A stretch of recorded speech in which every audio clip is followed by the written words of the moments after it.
Sebelumnya perkenalkan, saya Anissa dan ada teman saya juga. Perkenalkan, nama saya dari Perkenalkan, nama saya Ivan Fandi. Baik Bu, saya mohon izin Ibu minta waktu sebentar untuk melakukan wawancara tentang usaha yang dijalankan Ibu sekarang. Baik, saya mulai pertanyaannya Bu.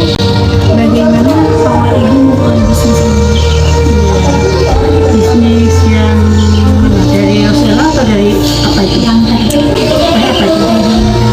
Kalau tadi jalan, kalau tadi jalan tuh awal mulanya waktu ibu jatuh patah kakinya itu, terus karena diajarkan dokter untuk konsumsi daun kelor, sehingga terus konsumsi daun kelor menerima manfaatnya, yaitu walaupun kakinya itu waktu itu kan belum dioperasi, dia bengkak dan merah itu, tapi tidak merasakan sakit. Itu yang kita rasakan. Terus akhirnya kita membuat olahan, yaitu teh kelor atau steak kelor.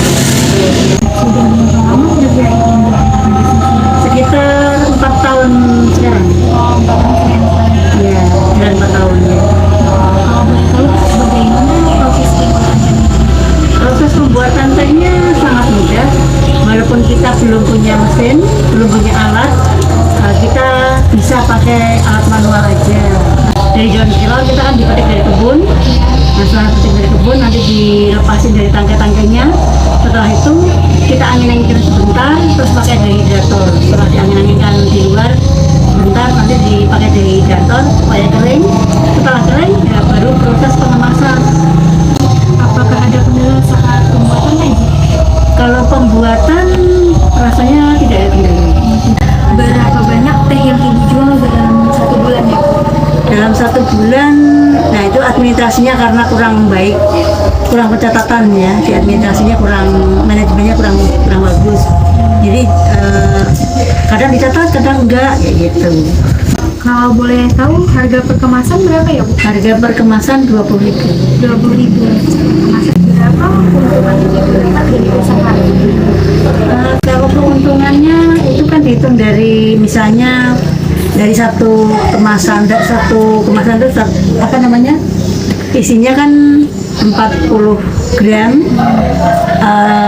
atau 20 kantong celup, itu kan bisa dikalikan sendiri. Maksudnya kalau cuma 40 gram itu kan 40 gram itu kan berapa harganya, itu kan bisa kalikan. Nanti gitu ya. Apakah ada tips agar bisa menjadi pengusaha teh seperti ini? Sebetulnya itu ada keinginan, ada kemauan, dan harus ulet, jangan patah semangat, harus mau mencoba dan mencoba. Semangat aja juga tidak bisa, kemauan aja juga tidak bisa. Ada kemauan, ada semangat. Kalau modal kan nggak seberapa, karena daun kelor cukup dipetik di kebun pun, misalnya awal mulanya, aku minta sedikit, kan cuma misalnya untuk bikin 1 kemasan seperti itu cuma 40 gram ya, 40 gram itu kan cuma sangat sedikit. Jadi artinya kan bisa dikerjakan, dan kalian yang lebih muda itu ya sekarang lebih pakai IT ya, maksudnya lebih jualan online segala macam. Jadi tidak harus punya toko, tidak harus punya ini, itu cukup di rumah bisa jualan. Nah itu sebenarnya untuk kalian kalau minat untuk usaha sebenarnya sangat bagus. Karena kenapa? Hanya modal HP, foto-foto, diupload, bisa menghasilkan. Bagaimana mengatasi permintaan yang banyak namun jumlah bahan bakunya sedikit? Kalau selama ini masih terjangkau aja, ya masih aman-aman aja lah ya. Kira-kira apakah ada keluh kesah menjadi pengusaha? Kalau kesah menjadi pengusaha, karena kalau membuat teh kelor itu kan jangkanya panjang, sehingga untuk ruginya itu sangat minim. Tapi kalau kita jualan gorengan, makanan saji, kalau tidak laku hari itu kan otomatis dia akan rugi. Tapi kalau buat teh itu lebih enaknya karena jangkanya panjang, sehingga untuk segi retur produknya sangat sedikit. Dan kita harus jaga kualitas dengan cara apa?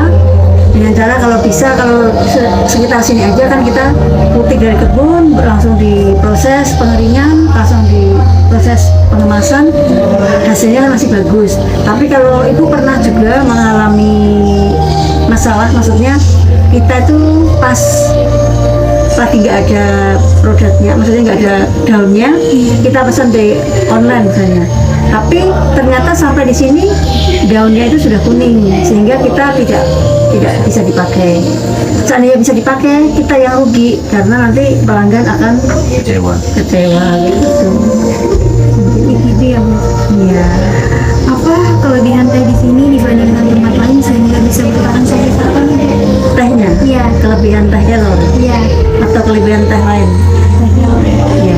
Kalau teh kelor tuh kelebihannya apa ya? Kalau teh semua teh ada ya. Bahkan kalau cuma teh murah, lebih murah. Teh 5.000 aja, banyak lah atau berapa ribu. Tapi kalau teh kelor kenapa dari sini pun sudah 20.000, menjualnya mungkin 25 atau 30. Nah, kenapa kok mau itu? Kalau orang untuk berpikir untuk sehat, karena ternyata kalau mau daun kelor itu kan kalau tahu yang orang tahu itu kan vitaminnya lebih tinggi dibanding sayur-sayur lain ya. Nah, cuma apa namanya, kenapa pakai teh? Maksudnya kalau untuk sayur daun kelor aja kadang orang bosan. Kalau tiap hari kan bosan. Nah, makanya dibuatlah teh. Maksudnya untuk sambil makan apa, minumnya teh kelor. Terus misalnya untuk pinggang atau untuk apapun dari daun kelor semua bisa dipakai. Mana cara kerjanya ya Bu?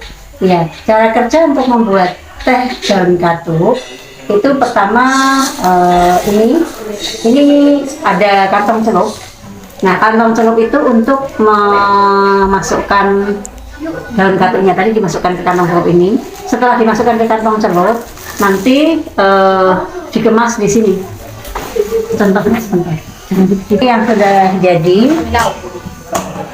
Ya, ini yang sudah jadi. Setelah jadi seperti ini, kita tanpa alat ya, kita maksudnya tanpa mesin. Iya. Kita pakainya pakai alat biasa, maksudnya pakai tangan. Dari daun tadi dimasukkan, setelah dimasukkan kita pakai catok. Nah, pakai catok nih. Setelah dicatok, kita masuk sini. Setelah masuk sini nanti disortir. Sebelum masuk ke standing pot, nanti disortir. Nah, setelah disortir, masukin standing pot, dia sudah ada stikernya, lalu di seller. Ini selesai sampai di sini. Ya.